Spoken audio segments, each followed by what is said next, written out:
అంటే రీసెంట్‌గా మనం పాలిటిక్స్ గనుక చూసుకున్నట్లయితే జగన్ గానివ్వండి, అలాగే చంద్రబాబు గారు గానివ్వండి, అలాగే ఇప్పుడు తెలంగాణలో గనుక చూసుకున్నట్లయితే రేవంత్ గారు గానివ్వండి, వీళ్ళందరూ కూడా అరెస్ట్ అయ్యారు కదా! ముందు సీఎం కాకముందు. సో, దాన్నేమన్నా ఫాలో అవుతుందంటారా? అది ఏదో అయాచితంగా జరిగిందండి. సీఎం రేవంత్ రెడ్డి అరెస్ట్‌కు ఇప్పుడు ముఖ్యమంత్రి తర్వాత ఎన్నేళ్ళకు అయినారు, దానికి సంబంధం లేదు. అక్కడ చంద్రబాబు నాయుడు గారైనా గానీ ఆయన ముఖ్యమంత్రి అయ్యేదానికి గాదు గానీ, కూటమి ఏర్పడడం ఒకటి. కూటమి అంటే బీజేపీ ఓట్లు గానీ, జనసేన ఓట్లు గానీ, తెలుగుదేశం ఓట్లు గానీ, అంటే వైఎస్ఆర్‌సీపీకి వ్యతిరేకమైన ఓట్లు చీలకుండా ఉండేదానికి అది ఒక ఆస్కారం, ఒక వేదిక ఏర్పడుతుంది. మూడోది ఏమిటంటే జగన్ మీద ఉన్న వ్యతిరేకత ఒక సైడ్ షిఫ్ట్ అయ్యేదానికి కూడా అవకాశం ఏర్పడింది. వీటన్నిటి కారణాలతో ఆయన ముఖ్యమంత్రి అయినాడు కానీ ఆ అరెస్ట్ అయిన దానివల్లనే ముఖ్యమంత్రి కాలేదు. ఓకే. కాకపోతే కారణాలు ఏవైనా ఉండి అది స్కిల్ కేసులో అనుకోండి అరెస్ట్ చేసింది. కొంచెం అది విద్యార్థులంతా కూడా అప్పుడు ధర్నాలు చేశారు కదా హైదరాబాద్లోనే, మీకు గుర్తుంటుంది.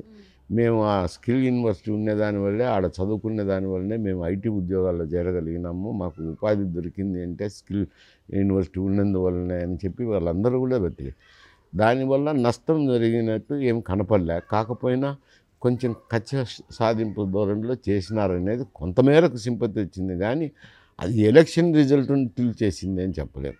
కారణాలు అయితే ఇవన్నీ ఉన్నాయి. అతని మీద వ్యతిరేకత రావడం అయితేనేమి, వీళ్ళంతా ఆ ఓటు చీలకుండా ఒక కూటమిగా ఏర్పడడం అయితేనేమి, ఇవన్నీ కారణాల వల్ల ఆయన ముఖ్యమంత్రి అయినారు. సార్ ఇప్పుడు రేవంత్ రెడ్డి గారు పరిపాలన ఒక సంవత్సరం గడిచింది కదా సార్. ఈ ఒక్క సంవత్సర పరిపాలనలో ఆయన సీఎం కాకముందు ఇచ్చిన హామీలు, అసలు ఆయన ఇచ్చిన హామీలు ఏమైనా నెరవేర్చారా సార్? ఆయన ఇచ్చినట్టు కాదు, కాంగ్రెస్ పార్టీ హామీలు.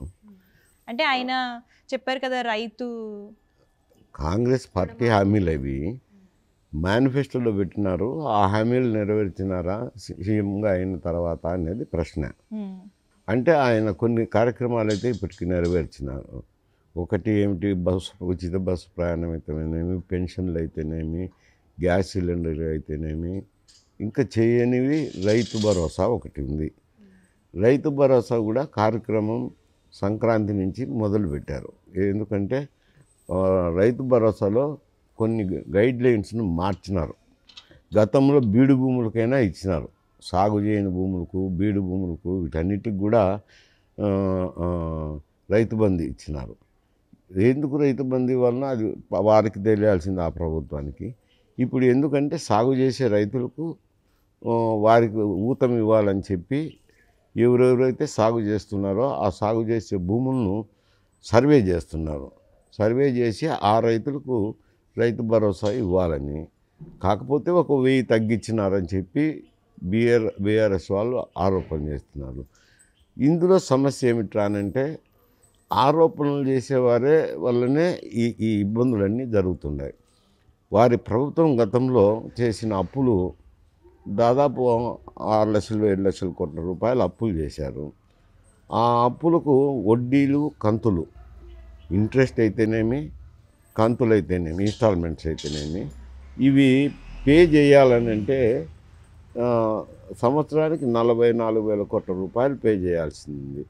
రాష్ట్రానికి వచ్చే ఆదాయం 1,30,000 కోట్ల రూపాయలు. ఆ 1,30,000 కోట్ల రూపాయలు నేనంటే గతంలో ఉన్న అకౌంట్స్, యాక్చువల్ అకౌంట్స్ చెప్తున్నాను. 44,000 కోట్లు దానికి పోతే మిగిలినది ఏముంది? మిగిలిన అమౌంట్లో జీతభత్యాలు, పెన్షన్స్ ఇవన్నీ పోగా మిగిలేది చాలా తక్కువ అమౌంట్ మిగులుతుంది. మిగిలినప్పుడు ఇప్పుడు ఈ కొత్తగా స్కీములు స్టార్ట్ చేయాలంటే, పాత స్కీములు అయితే కంటిన్యూ కావాలా, మళ్ళీ కొత్త స్కీములకు డబ్బు అందజేయాలని అంటే నిధులు చాలకొస్తున్నాయి. కాబట్టి వాళ్ళు నిధుల సేకరణలో కొంచెం జాప్యం అవుతుంది. జాప్యమైన దాన్ని, ఆ జాప్యాన్ని పట్టుకొని బీఆర్ఎస్ నాయకులు ఇంకా ఇంప్లిమెంట్ చేయలేదు అని అంటున్నారు. వాళ్ళైతే తుదకు సంవత్సరాంతానికల్లా చేసేదానికి పూనుకున్నారు. సంక్రాంతి నుంచి అది శ్రీకారం చుట్టినారు. సర్వేలు జరుగుతున్నాయి. సర్వే అయిపోతానే మేము డబ్బులు వేస్తామని చెప్తున్నారు కదా మంత్రులు. సార్ మీ సమయాన్ని వెచ్చించి మా వ్యూస్కి మంచి ఇన్ఫర్మేషన్ ఇచ్చినందుకు థ్యాంక్స్ సార్. సార్ ఇప్పుడు తెలంగాణ పాలిటిక్స్ కనుక చూసుకున్నట్లయితే ముఖ్యంగా ప్రెజెంట్ కేటీఆర్ గారిని ఈ కార్ రేస్లో అరెస్ట్ చేసే అవకాశం ఉందంటారా? ఒకవేళ ఆయన అరెస్ట్ అయితే నెక్స్ట్ సీఎం ఆయన అయ్యే అవకాశం ఉంటుంది. ముఖ్యమంత్రి కావాలని ఎక్కడ సాంప్రదాయం లేదులేండి. కాకపోతే ఆ కేసు బహిరంగంగానే కనపడుతుంది. ఎందుకంటే ఈ ఫార్ములా రేస్కు క్యాబినెట్ ఆమోద ముద్ర లేదు. క్యాబినెట్ ఆమోద ముద్ర అనేది అవసరం.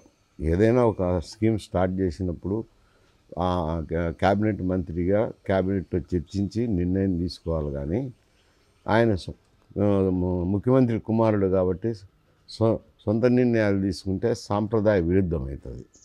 అదొక నిబంధన విరుద్ధంగా ఉంది. రెండోది, మనీ ట్రాన్స్ఫర్ చేసినారు ఒక కంపెనీకి. ట్రాన్స్ఫర్ చేసినప్పుడు డాలర్లో విదేశీ మారక ద్రవ్యంలో చేసినారు. విదేశీ మారక ద్రవ్యంలో చేసినప్పుడు reserve bank of India permission తీసుకోవాలి, లేకపోతే ఫెమా రూల్స్కు విరుద్ధం. అది ఈడీ దర్యాప్తు చేస్తున్నారు ఆ కేసుకు సంబంధించి. ఇంకా ఇక్కడ ఒప్పందం కుదరకముందే మనీ ట్రాన్స్ఫర్ చేసినారు అనేది 55 కోట్లు ఒప్పందం చేసుకోకముందే వారం ముందరే ట్రాన్స్ఫర్ చేసినారని. ఇవన్నీ నిబంధనలకు అతిక్రమించినట్టు జరుగుతుంది. ఇంకొకటి ఏమిటంటే ఆర్థిక శాఖ ఆమోద ముద్ర లేదు ఈ మనీ ట్రాన్స్ఫర్ చేసేదానికి. ఇటువంటి నిబంధనలన్నీ ఉల్లంఘించినది అనేది బాహాటంగా కనపడుతుంది. ఇంకొకటి ఏమంటే కనిపించని సమస్య, ఏ 55 కోట్లు అయితే అక్కడ చేరినాయో అవి ఏమిటికి ఉపయోగించినారు, ఎందుకు ఉపయోగించినారు అనేది ఎండ్ రిజల్ట్ అయితే తెలియదు. అందుకే ఏసీబీ ఎంక్వైరీ వేసినారు. ఈ నిబంధనలు అనేవి బహిరంగంగానే తెలిసిపోతున్నాయి, నిబంధనలు అతిక్రమించినారనేది.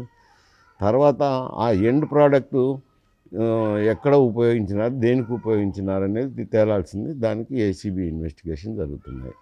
ఇవి అటు ఈడీ కేసులో కానీ ఇటు ఈ కేసుల్లో కానీ నేరం రుజువైతే తప్పకుండా అరెస్ట్ చేస్తారు.